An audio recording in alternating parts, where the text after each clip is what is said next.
अगर आप इस चैनल पर नए हैं तो प्लीज़ वीडियो को लाइक और सब्सक्राइब करें ताकि वीडियो डालने पर आपको नोटिफिकेशन मिल सके। जब मुन्ना थोड़ा और आगे जाता है तो महसूस होता है जैसे कोई पीछे बैठा हो। मुन्ना पीछे मुड़कर देखता है तो उसकी गाड़ी में पीछे चुड़ैल बैठी रहती है। चुड़ैल अपने जादू से टेम्पो को कभी ऊपर तो कभी नीचे फिर उल्टा करके पटक देती है। ऊंचाई से गिरने के वजह से टेम्पो पूरा टूट जाता है। मुन्ना टेम्पो छोड़कर भागने लगता है और भागते भागते काफी दूर चला जाता है। तभी अचानक से चुड़ैल उसके सामने प्रकट हो जाती है। मुन्ना को मारने के लिए चुड़ैल तलवार लेकर उसका पीछा करती है। मुन्ना दौड़ते दौड़ते जाकर गिर जाता है और चुड़ैल उसके ऊपर तलवार से प्रहार करती है।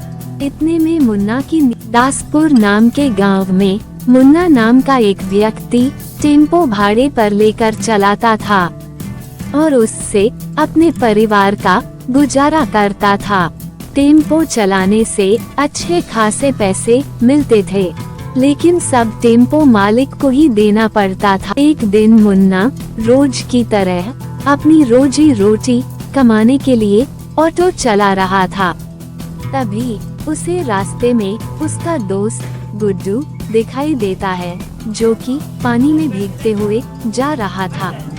गुड्डू भी किसी टेम्पो के इंतजार में था। मुन्ना टेम्पो को गुड्डू के पास रोक देता है और गुड्डू मुन्ना के टेम्पो में बैठ जाता है। तब मुन्ना कहता है, और भाई गुड्डू, बहुत दिन के बाद दिखाई दे रहे हो। कहाँ रहते हो, क्या करते हो, कुछ भी अता पता नहीं है। हाँ यार, काम में इतना व्यस्त हो जाता हूँ कि अपने गांव आने का मौका ही नहीं मिलता। पहले मैं एक कंपनी में नौकरी करता था, पर कंपनी में काम का बहुत ज्यादा प्रेशर रहता था।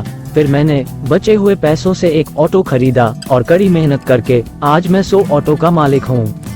अब मैं एक सफल बिजनेसमैन बन गया हूँ और अपनी जिंदगी खुलकर जी रहा हूँ। मुन्ना अपने घर की पूरी स्थिति अपने दोस्त गुड्डू को बताता है। तब गुड्डू मुन्ना को मिलने के लिए बुलाता है। बात करते करते गुड्डू का घर आ जाता है और गुड्डू अपने घर चला जाता है। अगले दिन मुन्ना अपने दोस्त गुड्डू के घर जाता है। गुड्डू मुन्ना को अपनी गाड़ी में बैठाकर अपने एक दोस्त के यहाँ ले जाता है, जो कि शोरूम का मालिक था, और वहाँ जाकर उसे एक नई टेम्पो किस्त पर दिलवा देता है। मुन्ना खुशी खुशी ऑटो लेकर अपने घर जाता है। घर पहुंचकर मुन्ना अपनी बीवी को अपने नए टेम्पो में बैठाकर घुमाने के लिए शहर ले जाता है।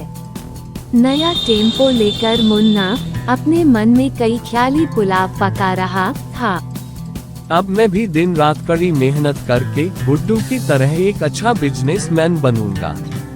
मुन्ना और उसकी पत्नी शहर घूमकर घर आते हैं। इसके बाद मुन्ना घर का काम करने में व्यस्त हो जाता है और फिर रात हो जाती है। फिर दोनों सोने चले जाते हैं। मुन्ना सोते हुए भी अपने मन में सोचता रहता है। मुन्ना टेम्पो लेकर रात में सवारी की तलाश में चल देता है। उसे रास्ते में एक औरत दिखाई देती है, जो टेम्पो को रोकने का इशारा करती है। मुन्ना टेम्पो को रोककर औरत को बैठा लेता है और टेम्पो चलाने लगता है। कुछ आगे जाने के बाद वो पीछे मुड़कर देखता है तो गाड़ी में कोई नहीं रहता है। थोड़ा और आगे जाने के बाद उसे फिर से वही औरत दिखाई देती है और वह रोकने का इशारा करती है। मुन्ना को कुछ गड़बड़ लगता है और वह टेम्पो को नहीं रोकता है। जब मुन्ना थोड़ा और आगे जाता है तो महसूस होता है जैसे कोई पीछे बैठा हो।